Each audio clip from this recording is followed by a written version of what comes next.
श्रीमद्भगवद्गीता अथ अष्टमो अध्यायः। अर्जुन उवाच किं तद्ब्रह्म किम अध्यात्मं किं कर्म पुरुषोत्तम अधिभूतं च किं प्रोक्तम अधिदैवं किम उच्यते अधियज्ञ कथं कुअत्र देहे अस्मिन् मधुसूदन प्रयाण काले च कथम गेयोऽसि नियत आत्मभिः। श्री भगवान उवाच अक्षरं ब्रह्म परमं स्वभावो अध्यात्ममुच्यते भूतभावोद्भवकरो विसर्गः कर्म संगीतः।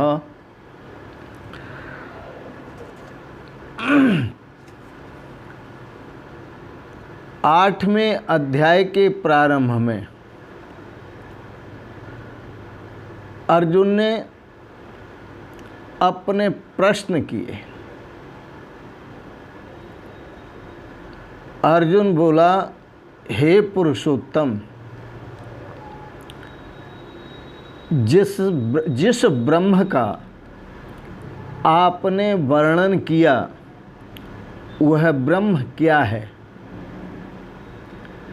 जिस अध्यात्म का आपने वर्णन किया वह अध्यात्म क्या है? जिस कर्म का आपने वर्णन किया वह कर्म क्या है?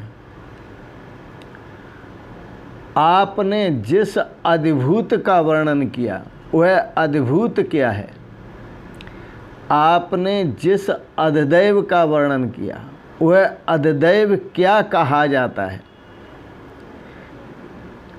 किस नाम से कहा जाता है? और हे मधुसूदन,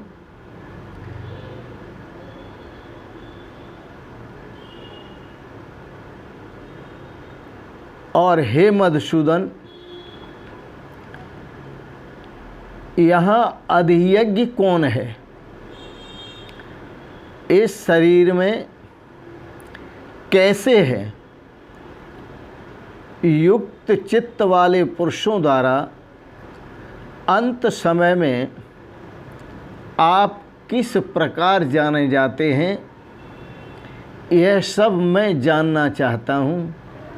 कृपा करके आप मुझे बताएं।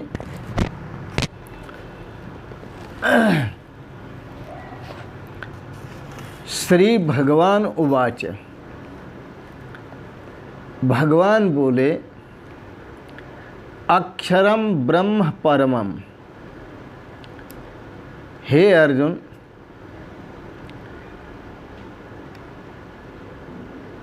परम अक्षर ब्रह्म है, जिसका कभी नाश नहीं होता वह ब्रह्म है। अक्षरम ब्रह्म परमम, जिसका कभी नाश नहीं होता वह परम अक्षर ब्रह्म है।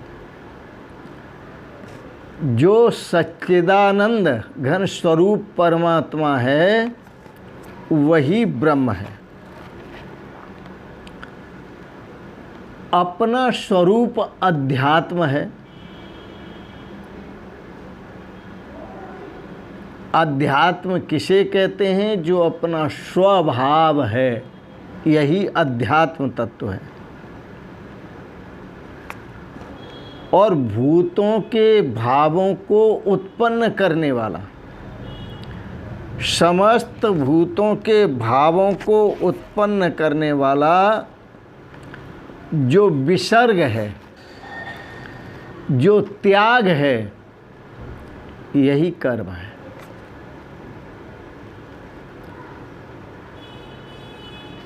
ये तीनों ही बातें बहुत गंभीर हैं। विसर्ग है, त्याग है, यही कर्म है। भूतों के भावों को उत्पन्न करने वाला, भूतों के भावों को माने भूतों के समस्त पुरुषों के भाव में परमात्मा को ले आने वाला। और जब भूतों के भाव में परमात्मा समाविष्ट देखा जाता है भूतों द्वारा, और भूत अपने भाव में जब परमात्मा को देख लेते हैं तो विसर्गः कर्म संगतः समस्त का अपने आप ही त्याग हो जाता है। इसी को कर्म कहते हैं, क्योंकि ब्रह्म से अतिरिक्त और कुछ है ही नहीं, परमात्मा से अतिरिक्त और कुछ है ही नहीं। पर याद रखना, भगवान की बात समझ में कैसे आए। अर्जुन के प्रश्नों का कोई अंत नहीं है। अर्जुन ने लगातार 7 प्रश्न पूछे हैं। वैसे अर्जुन के प्रश्नों का जो उत्तर है भगवान कृष्ण पूर्व में भी दे आए हैं। दूसरे अध्याय में भी, तीसरे अध्याय में भी, चौथे में भी, 5वें में भी, 6ठे में भी और 7वें अध्याय में भी अर्जुन के प्रश्नों का उत्तर है। परंतु इसे समझना है, अर्जुन के मन में इतने प्रश्न भरे हुए हैं कि वहाँ उत्तर जो भगवान ने दिए हैं उनकी जगह नहीं है। भगवान जो उत्तर देते हैं अर्जुन उन उत्तरों को संजो नहीं पाता है, लेकिन उन उत्तरों से अपने प्रश्न और खड़ा करता है। क्योंकि अर्जुन की जो मानसिकता है, जो मन है, वह भगवान के उत्तरों को समझने की नहीं है। उसकी जो मानसिकता है वो प्रश्नों को खड़ा करने की है। इसलिए भगवान के द्वारा दिए गए उत्तरों को अर्जुन समझ नहीं पा रहा। बात को समझें, प्रश्नों का कोई अंत नहीं है, और जिसके मन में प्रश्न भरे हों उसके मन में उत्तर को जगह नहीं होती। इसलिए उसे उत्तर मिल जाए ये संभव नहीं है।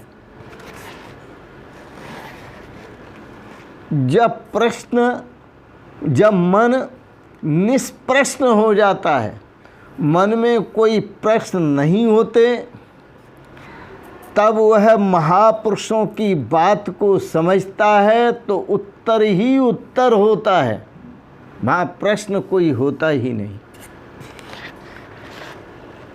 बात को समझें, जैसे एक वृक्ष से शाखाएं प्रतिशाखाएं, शाखाओं में फिर पत्ते, पत्तों में पत्ते, पत्ते पत्ते पत्ते, कितने पत्ते होते हैं गिनिए आप। बस इसी प्रकार से एक मन है, उस मन में एक प्रश्न भगवान ने उत्तर दिया, फिर उत्तर देते देते दूसरा प्रश्न खड़ा कर दिया, उत्तर देते भगवान उत्तर दे रहे हैं, अर्जुन तीसरा प्रश्न खड़ा कर रहा है, भगवान उत्तर दे रहे हैं, वह चौथा प्रश्न खड़ा कर रहा है।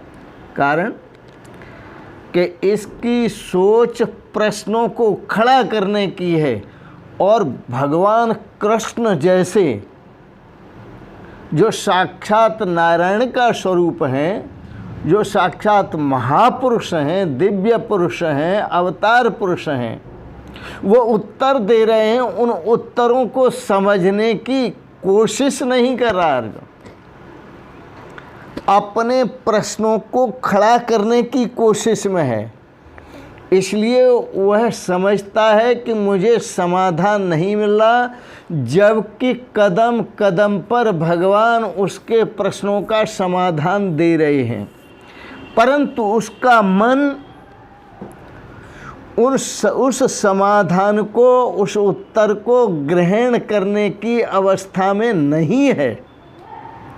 इसलिए वह समाधान उसको मिल नहीं पा रहा है। हाँ, प्रश्न खड़े करने की स्थिति में है उसका मन, तो वो एक के बाद दूसरा, दूसरे के बाद तीसरा, तीसरे के बाद चौथा प्रश्न खड़ा करता जा रहा है।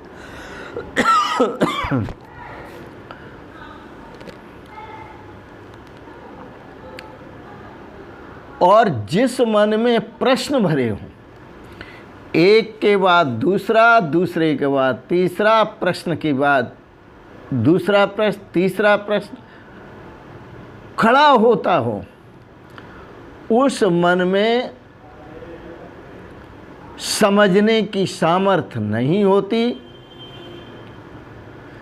प्रश्नों के कारण अर्जुन कृष्ण के उत्तर को भी नहीं सुन पा रहा है।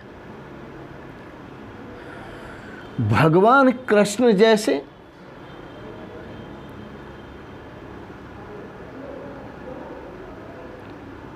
जो भक्तों के सिरमौर, ज्ञानियों के सिरमौर, कार्मिकों के सिरमौर, अवतारी पुरुष, ऐसे भगवान उत्तर दे रहे हैं और उत्तर न मिले, उत्तर तो मिलता है पर मन में जगह नहीं है उत्तर को प्रवेश करने की, क्योंकि मन के अंदर इतने प्रश्न भरे हैं कि उत्तर समझ में ही नहीं आता। जब तक प्रश्न होते हैं मन में, तब तक उत्तर समझ में नहीं आता। प्रश्न से भरा हुआ मन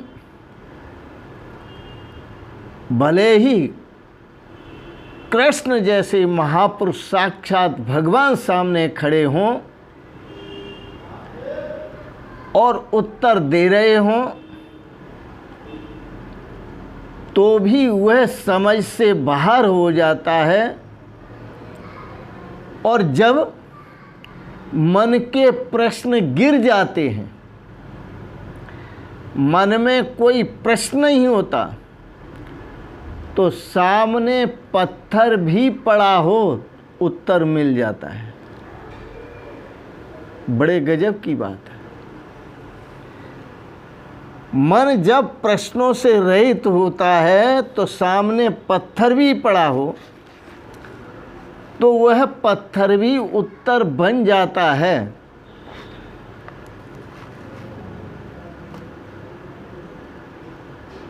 निष्प्रश्न मन के भीतर उत्तर का आगमन होता है, उत्तर का प्रवेश होता है, प्रश्न रहित मन के भीतर।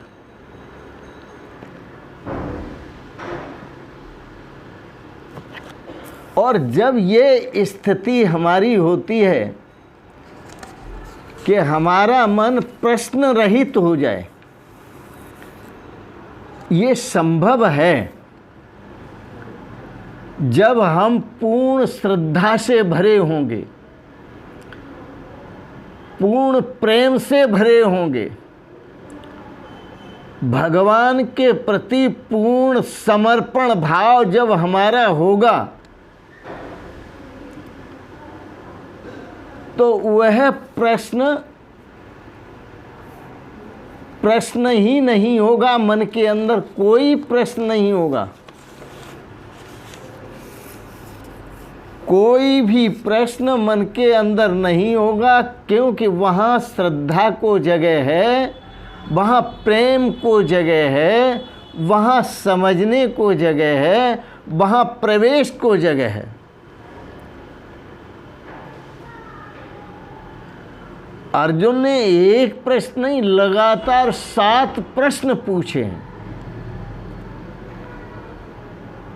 किम तद ब्रह्म किम अध्यात्मम किम कर्म पुरुषोत्तम अधिभूतम च किम प्रोक्तम अधिदैवम किम उच्यते। 7 प्रश्न हैं अर्जुन के। ब्रह्म क्या है, अध्यात्म क्या है, अधिभूत क्या है, अधिदैव क्या है, अधियज्ञ क्या है और अंत समय में जब प्राण निकलते हैं उस अवस्था में आप कैसे जाने जाते हैं? आप कैसे जाने जाते हैं? ये तमाम प्रश्न अर्जुन ने खड़े कर दिए।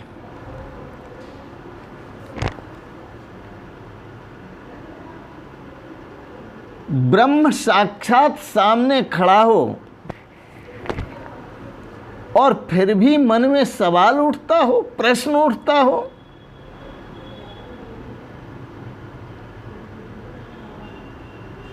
अब ऐसी अवस्था में ये भी नहीं कह सकते कि अर्जुन में श्रद्धा नहीं है, प्रेम नहीं है, समझना नहीं चाहता, यह भी नहीं कह सकते।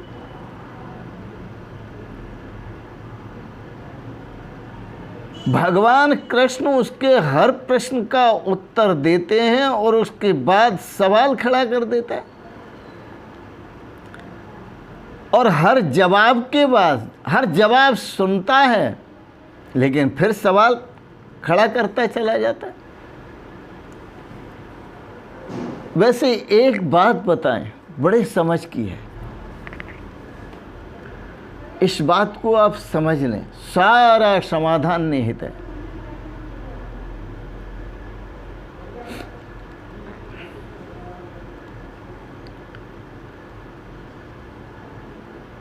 व्यास भगवान को वादरायणी कहते हैं। वादरायणी का मतलब होता है कि केवल बदरी फल खा करके तप करना।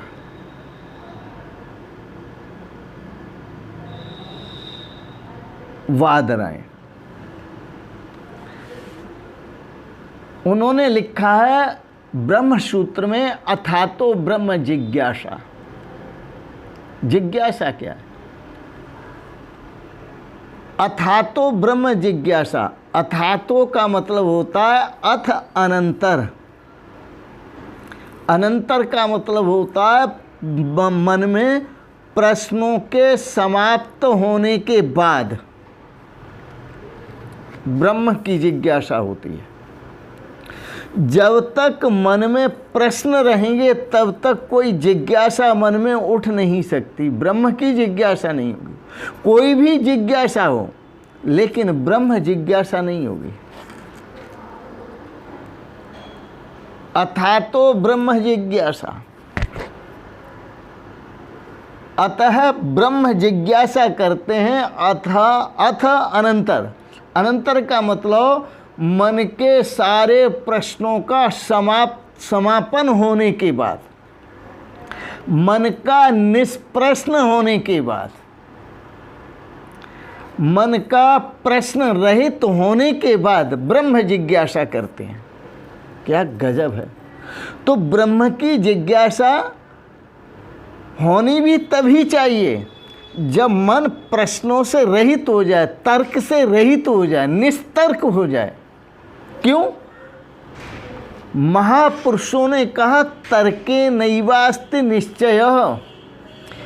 यदि आप ब्रह्म को, परमात्मा को तर्क की कसौटी पर कसेंगे तो कभी निश्चय नहीं कर सकते कि परमात्मा का स्वरूप क्या है।